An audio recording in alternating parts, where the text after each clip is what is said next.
لو عايز رجليكي تبقى بالشكل ده وكعب رجليكي يبقى شبه كعب رجل الاطفال كده وتبقى حاجه كده يعني سوفت جدا وناعمه جدا، شوفي الروتين بتاعي النهارده لان فيه تريكات وفي مكونات ما حدش قالك عليها قبل كده، بجد هتخلي رجلك تحفه تحفه تحفه. وقد ايه هيبقى شكلها جميل، شكلها انثوي جدا وانتي في البيت بقى قاعده مع جوزك كده والدنيا في الدلع على الاخر. فتابعوا الفيديو النهارده، تاني فيديو من سلسله الخلاصه في العنايه بالبشره والجسم. يلا بينا. اهلا بكم في خلاصه فيديو تاني النهارده عن كعب الرجل وازاي نعتني بكعب رجلينا ونخليه فعلا بيبي سكان كده وشكله حلو جدا من غير اي حاجه نشتريها. خليها في سركم، الحاجات دي كلها موجوده عندنا في البيت. يلا بينا. اول حاجه احنا هنجيب طبق ميه وهنحط فيه ميه سخنه كويس جدا، وهنحط مكونين فقط. المكونين دول حرفيا موجودين في كل بيت، وفي مكون فيهم محدش بيقولكم عليه خالص، بس ده المكون اللي بيستخدموه في الكوافيرات وبيخلي كده شكل الرجل حلو، وتضطري تروحي كل مره علشان بيخلي رجلك شكل حلوها قوي وناعمه وطريه، وبيعرفوا يعملوا الحاجه اللي انتوا مش هتعرفي تعمليها في البيت. فاول مكون هنحط خل، وتاني مكون ملح ليمون. ملح ليمون اتفقنا، هنحط معلقه ملح ليمون على معلقتين خل، وهننقع فيهم رجلينا مفيش 5 دقايق، بجد 5 دقايق. وبعد ال5 دقايق هننشف رجلينا كويس قوي بالفوطه، وبعدين هنمسك ايه هنمسك مبشره الرجل بتاعتنا، او هنمسك هو اسمه ايه ده، الصنفره. اوكي.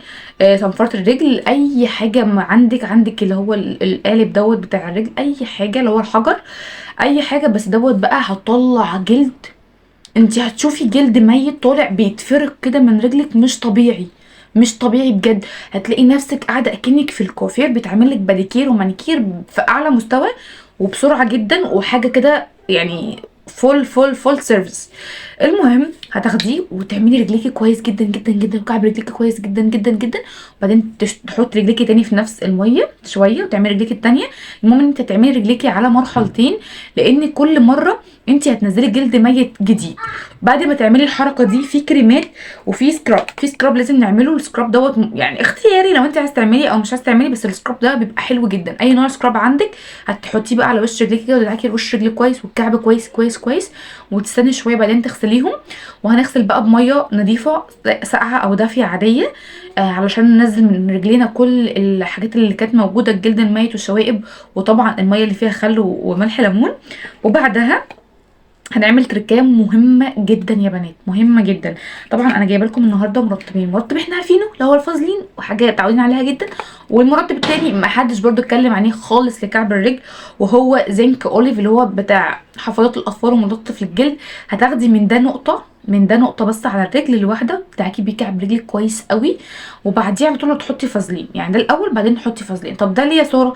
ده عشان هو اصلا مكوناته حلوه قوي، في زيت زيتون وفي زيت خروع، فهو ممتاز في الترطيب، رهيب في الترطيب وفي التفتيح كمان، فهيفتح وش رجليكي جدا، وهيفتح كعب رجليكي جدا لو كعب رجليكي غامق، وفي نفس الوقت هيرطب كويس جدا جدا. بعدين هنحط طبقه من الفازلين وندهن كويس قوي قوي قوي قوي، وبعدين نروح لابسين الشراب بتاعنا. لازم خطوه الشراب، وفي خطوه قبل الشراب بقى خطيره خطيره قبل خطوه الشراب، وهي ان احنا نحط رجلينا في كيس بلاستيك.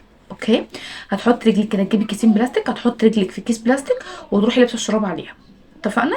طبعا ده بعد صلاه التراويح بقى وصلاه العشاء واي حاجه، تجهيزات العيد، هي بنزل لكم بتجهيزات العيد على طول. تمام. هنحط بقى الكيس بلاستيك وبعدين هنحط على طول الشراب، وخلاص كده يبقى الدنيا تمام ولطيفه. طب يا ساره انا عايزه ادي الرجل لون، عايزه تدي الرجل لون، طبعا هو ايفونا كعب الغزال خطير. الكريم حلو برضو بيرطب مع الكريمات دي، ولو مش عايزه ترطيب فيه بيبقى معاه جل، يعني ده كريم ايفونا كريم. في بقى ايفونا جيلي، ممكن تستخدمي ايفونا جيلي برضو حلو قوي، انا ما استخدمتوش بس هم بيقولوا ان هو حلو قوي، وطبعا هيدي لون لكعب رجليكي خطير.